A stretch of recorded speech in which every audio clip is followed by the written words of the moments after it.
Bonjour à tous, je passe la parole à Jean-Nicolas pour l'introduction. Bonjour à tous. Au nom de l'association LuxPropTech, je vous souhaite la bienvenue à ce nouveau webinaire. LuxPropTech se développe. Nous sommes heureux d'accueillir régulièrement de nouveaux membres. Nous rassemblons à ce jour 45 PropTech, 17 membres corporate, 6 partenaires et 5 sponsors que nous remercions pour leur support.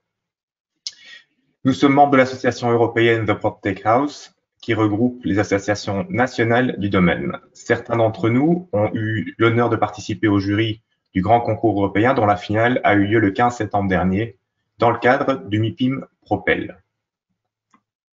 Après nous être penchés sur les métiers de la promotion au mois de juin, nous allons nous intéresser aujourd'hui à la gestion des actifs immobiliers. La gestion d'immeubles, le property management, est une branche qui vit parfois dans l'ombre d'autres métiers de l'immobilier. Elle représente toutefois une part importante de l'activité du secteur. Grosse utilisatrice de main-d'œuvre, elle occupe des millions de personnes à travers le monde.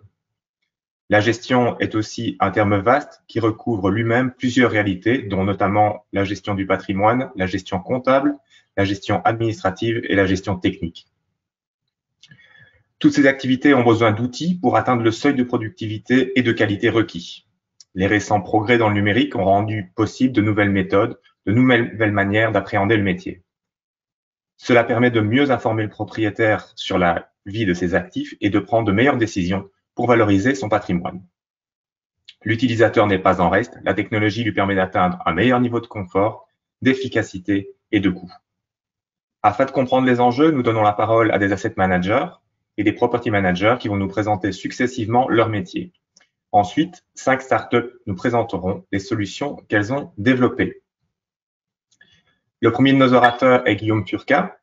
Guillaume est asset manager à la tête de sa propre structure, Faro Capital Partners, depuis 2017. Il dispose d'une solide expérience dans le domaine et a notamment fait ses armes auprès de CBRE Private Investors et AEW.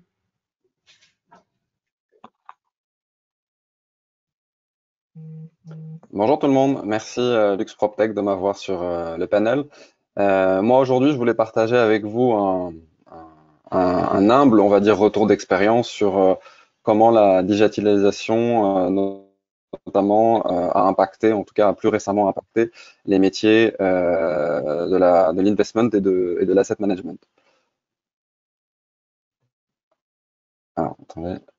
Donc rapidement sur mon parcours, donc j'ai eu un parcours d'une quinzaine d'années dans le monde institutionnel, notamment chez AEW, chez Saber Investors, et j'ai monté ma structure plutôt pour des family office qui sont positionnés à l'international depuis à peu près 3 ans, d'où aussi l'intérêt d'avoir des outils pour travailler à distance.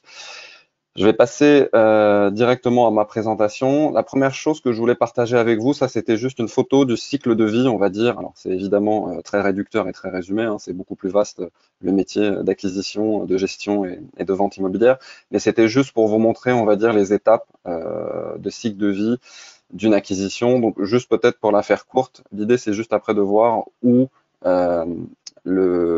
tous les nouveaux outils qu'on peut avoir ont véritablement impacté notre manière de travailler.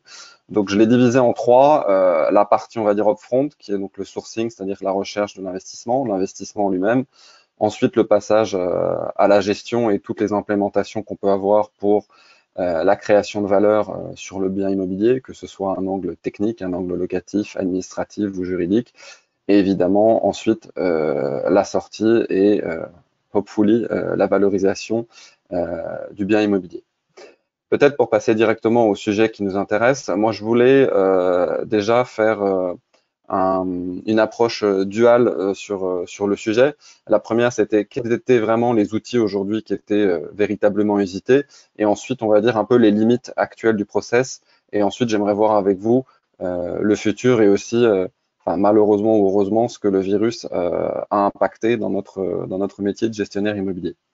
Donc l'outil qu'on a à disposition aujourd'hui que vous connaissez, donc déjà pour commencer par le plus simple, sur la visite d'un bien immobilier, c'est évidemment, on va dire, l'accès à des vidéos ou à des modèles 3D qui nous permettent d'apprécier la qualité de l'immeuble, sa localisation, son environnement. D'un point de vue contractuel, et ça c'est des choses qui existent depuis longtemps, depuis je dirais au moins une dizaine d'années, on a déjà en place, on va dire plutôt dans un souci de lien avec des signataires qui sont assez loin, d'avoir la possibilité de signer à distance des contrats. Donc en général, on est plutôt sur des contrats qui sont, on va dire, non engageants, c'est-à-dire des contrats de prestation au sein de différentes entités qui travaillent sur le bien. Et tout ce qui était quand même des documents engageants, je pense notamment à un acte d'acquisition ou un bail, jusqu'à assez récemment, c'était des éléments qu'on faisait en présentiel.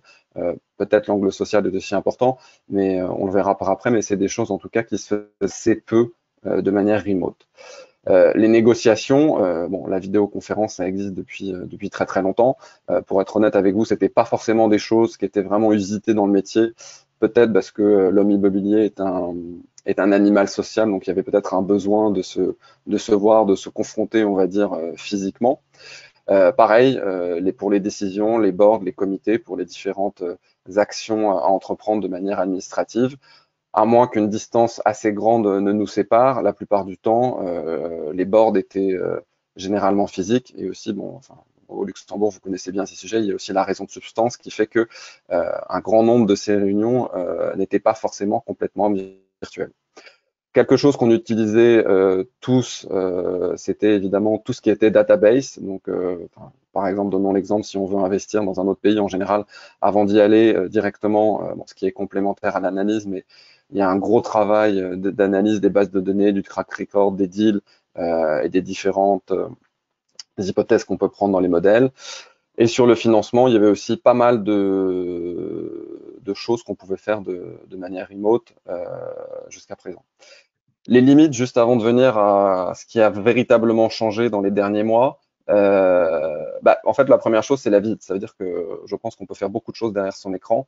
En revanche, le fait de pouvoir voir, de pouvoir toucher, entre guillemets, la pierre, même avec un drone, avec un modèle 3D, c'est quelque chose qui est quand même compliqué à faire.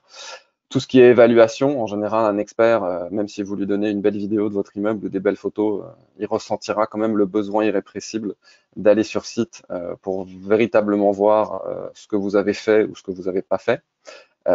Tout l'univers de la construction, enfin, aujourd'hui, on n'a pas encore trouvé des robots qui sont suffisamment capables de faire un immeuble tout seul. Il y a quand même besoin d'avoir des compagnons sur site. Le côté social et le côté, on va dire, physique, qu'on a peut-être besoin d'avoir, notamment dans les négociations ou dans les relations immobilières. Et évidemment, on va dire, on a tous du mal à casser nos habitudes et le changement, c'est quand même pas si évident. Peut-être pour terminer, ayant conscience du temps, je voulais juste voir deux choses avec vous. C'était qu'est-ce que le virus a véritablement changé dans nos pratiques et aussi juste vous montrer que en fait aujourd'hui il y a déjà des outils qui nous permettent de faire énormément de choses entre guillemets depuis chez nous. Pour être honnête avec vous, le virus a été quand même un énorme catalyste dans nos pratiques. Enfin, du jour au lendemain, on s'est retrouvé dans des situations où on était cantonné chez nous et il fallait continuer à travailler. Donc forcément, tous ces outils qui existaient déjà, hein, je parle du DocuSign ou le fait de pouvoir se parler à distance, c'est des outils finalement qu'on a utilisés de manière forcée. Et finalement, la plupart des gens qui étaient assez réfractaires à ce genre d'outils se sont rendus compte que c'était des outils qui marchaient et qui marchaient plutôt bien. Alors la véritable question, c'est est-ce que c'est ici pour rester? Je pense que ça dépend un peu tous de nous. Je pense que aujourd'hui, il y a quand même pas mal de choses qu'on va faire beaucoup plus depuis notre ordinateur, notamment des meetings qui sont pas forcément stratégiques, des éléments sur lesquels il n'y a peut-être pas forcément besoin de se voir.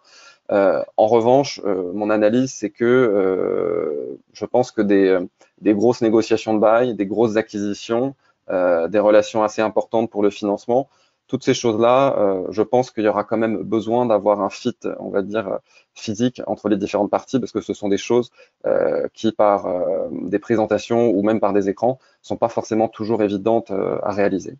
Je voulais partager aussi des exemples pratiques de choses que moi j'utilise tous les jours et qui me permettent, entre guillemets, de faire de mode digital et ça me viendrait plus forcément à l'esprit d'aller créer ou d'aller pousser des réunions pour ça.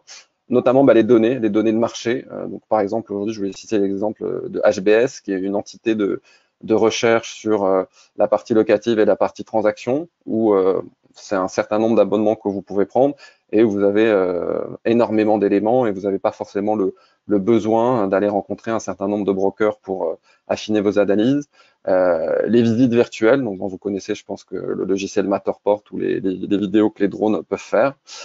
Sur tout ce qui est contractuel, j'ai signé récemment un bail via DocuSign et toutes les négociations se sont faites par vidéo. Donc oui, c'est possible de faire un bail à distance. Pareil pour une acquisition. J'ai récemment aussi signé une acquisition à distance via la plateforme notariale. Donc, bon, c'est moins sympathique que la petite coupette de champagne au sein du notaire, mais en tout cas, ça fait le job et ça permet de travailler. Et pour tout ce qui est investissement et corporate, honnêtement, vous m'auriez demandé il y a un an, est-ce que c'est possible d'assister ou d'aider à un deal corporate et tout ça depuis derrière son PC? Je vous aurais répondu, ma main a coupé que non. Et en fait, récemment, j'ai rejoint une filiale de la société Eaglestone dans leur comité d'investissement en tant que membre indépendant. Et Eaglestone a réalisé le challenge pendant le Covid de réaliser l'acquisition d'un promoteur français. Alors, bon, évidemment, beaucoup de discussions avaient été anticipées physiquement avant le virus, mais toute la partie transactionnelle, négociation et closing s'est faite avec l'ensemble des parties de manière complètement interactive. Et voilà, ça c'est. Donc aujourd'hui, je pense que il y a, contrairement à ce qu'on pouvait imaginer il y a encore quelques mois, toute la chaîne, peut-être uniquement, on va dire, la visite de l'immeuble, mais je pense que aujourd'hui toute la chaîne peut être faite de manière digitale. C'est juste une question de volonté.